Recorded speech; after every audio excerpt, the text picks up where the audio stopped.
இன்றே டவுன்லோட் செய்து உங்கள் ஃபேவரட் ஷோக்களை என்ஜாய் பண்ணுங்க. ஏப்பா சகல, முதல்ல அந்த ஷாக் அடிக்கிற லிவரை சரி பண்ணுப்பா, அப்பதான் ஃபங்க்ஷன் நடத்த முடியும். மாப்பிள்ள சொல்றது சரிதான், முதல்ல அதை சரி பண்ணுவோம்.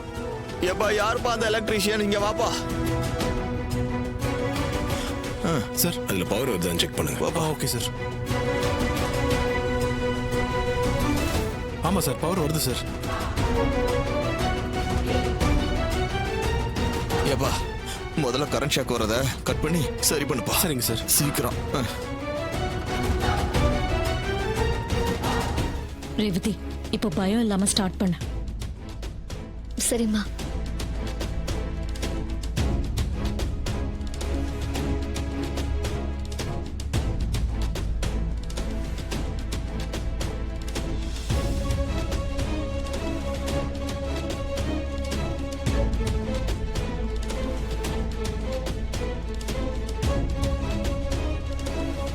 ராஜா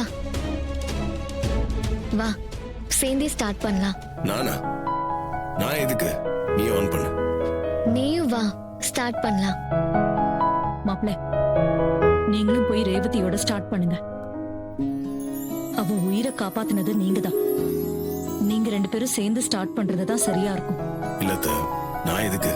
ரேவதியை ஆன் பண்றோம். மாப்பிள்ள, ஈஸ்வரி சொல்றால போங்க. ஏப்பா சகல, யோசிக்காதப்பா, நல்ல நேரம் முடியறதுக்குள்ள ஆரம்பிப்பா. போங்க மாப்பிள்ள.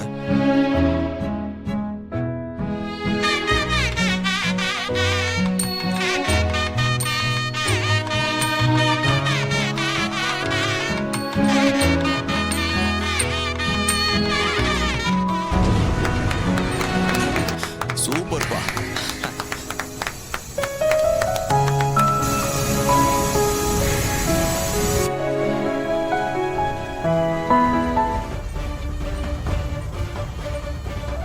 அவனே, இன்னும் எப்படித்தான் இவளுக்கு எதிராக பிளான் பண்றதுன்னு தெரியலையே.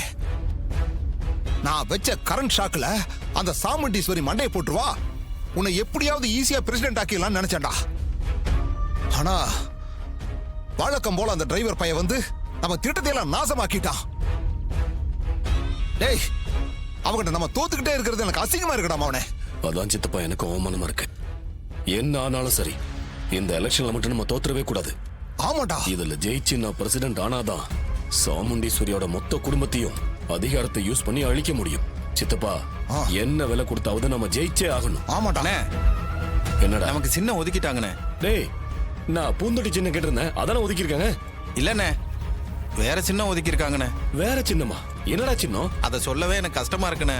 என்னடா ரொம்ப லெங்தா கொடுத்துட்டானுங்களா? சொல்லவே கஷ்டமா இருக்கா? அப்படி என்னடா சின்னம் கொடுத்துருக்காங்க? அண்ணே, குப்பை தொட்டி சின்னமுண்ணே.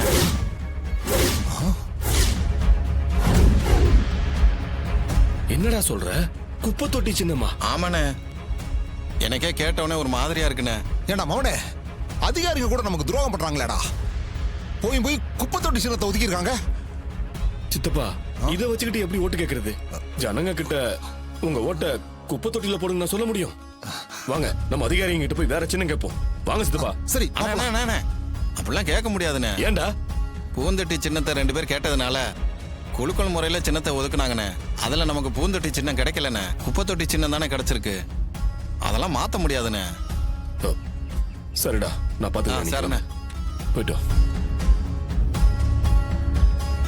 சித்தப்பா, எதை தொட்டாலும் பிரச்சனையா இருக்கே. மவனே, துர்ரா மவனே, இந்த குப்பை தொட்டியவே நமக்கு சாதகமாக்கலாம்டா. எப்படி? சொல்றேன் கேளு மவனே. ஜனங்க கிட்ட இந்த சாமுண்டீஸ்வரியை தோக்கடிச்சு தூக்கி குப்பை தொட்டியில போடுங்கன்னு சொல்லுவோம். தீமைகளை தூக்கி குப்பை தொட்டியில போடுங்கன்னு சொல்லுவோம். எதிரிகளை எல்லாம் ஒட்டு மொத்தமா வளைச்சு தூக்கி குப்பை தொட்டியில போடுங்கன்னு சொல்லுவோம். இந்த ஊருக்கு தீமை செய்வாங்கல்ல, அவனுங்களை எல்லாம் தூக்கி குப்பை தொட்டியில போடுங்கன்னு சொல்லுவோம். இந்த பாரு மவனே, அரசியல்னு வந்துட்டோம்னா நமக்கு பாதகமா வர்றது எல்லாம் நமக்கு சாதகமா மாத்திக்கணும். அதுதான்டா மவனே நம்ம சாணக்கியத்தனம்.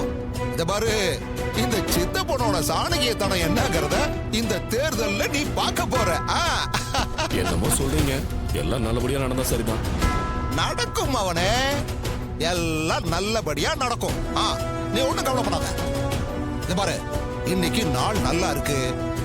இன்னைக்கே நாம பிரச்சாரத்தை ஆரம்பிச்சிருவோம். இப்ப நாம கோயிலுக்கு போய் ஜெயிக்கிறதுக்காக ஒரு கும்பிட போட்டு வந்துருவோம்.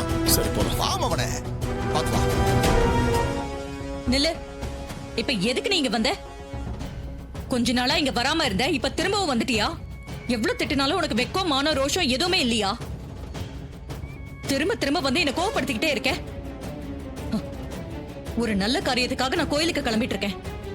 எதிரில வந்து என்ன மூட் அவுட் பண்ணிட்டு இருக்க. இருமா, கொஞ்சம் பொறுமையா இரு. நீ எலெக்ஷன்ல நிக்க போறதா கேள்விப்பட்டேன்.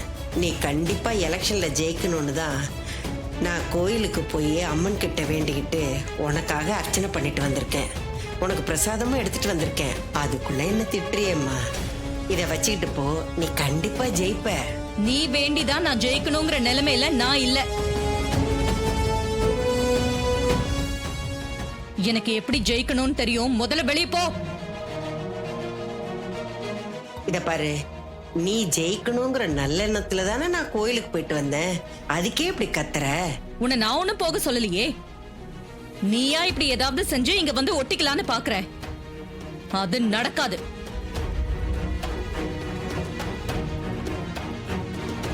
அக்காக்கு தான் உன்னை பார்த்தாலே பிடிக்க மாட்டேங்குதுல்ல, அப்புறம் ஏன் அடிக்கடி வந்து டார்ச்சர் பண்ணிட்டு இருக்க? நீ அக்காவுக்காக வேண்டிக்கவும் வேணாம், ஒண்ணும் பண்ண வேண்டாம். என் அம்மா அக்காவை கொண்ட கொலைகார குடும்பம் தானே நீங்க.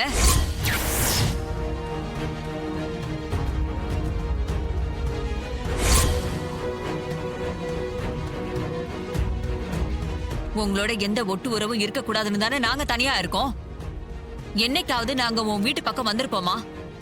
நீ மட்டும் எதுக்கு அடிக்கடி வந்து தொலை பண்ணிட்டு இருக்க? முதல்ல இடத்த காலி பண்ணு. சந்திரா, விட்டா வாய்க்கு வந்தபடி ஓவரா பேசிட்டு இருக்க. எங்க அம்மா வயசானவங்க, கொஞ்சம் கூட மரியாதை இல்லாம பேசுற. என்ன கேட்கறதுக்கு ஆள் இல்ல நினைச்சியா? நான் இருக்கேன். இல்ல மாமா, அது நீ எதுவும் பேசாத, வாய மூடு. மருமக எலெக்ஷன்ல நிக்கிறாளே, அவன் நல்லபடியா ஜெயிக்கலன்னு கோயிலுக்கு போய் சாமியை வேண்டிட்டு வந்திருக்காங்க. அவங்கள போய் இப்படிதான் கண்ணா பின்னான்னு பேசுவியா? வாய திறக்காத. அவ மேல ஏன் கோவப்படுறீங்க? உங்க அம்மா வராம இருந்திருந்தா எந்த பிரச்சனையும் இருந்திருக்காது. வந்தா இப்படி அவமானப்பட வேண்டியதாதான் இருக்கும். இது பாரு, கும்பாபிஷேகத்துக்காக நீ எங்களை கூப்பிட்ட, நாங்களும் வந்தோம்.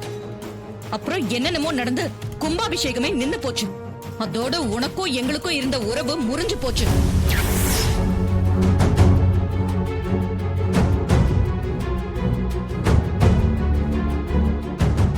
இனிமே நீ யாரோ நான் யாரோ.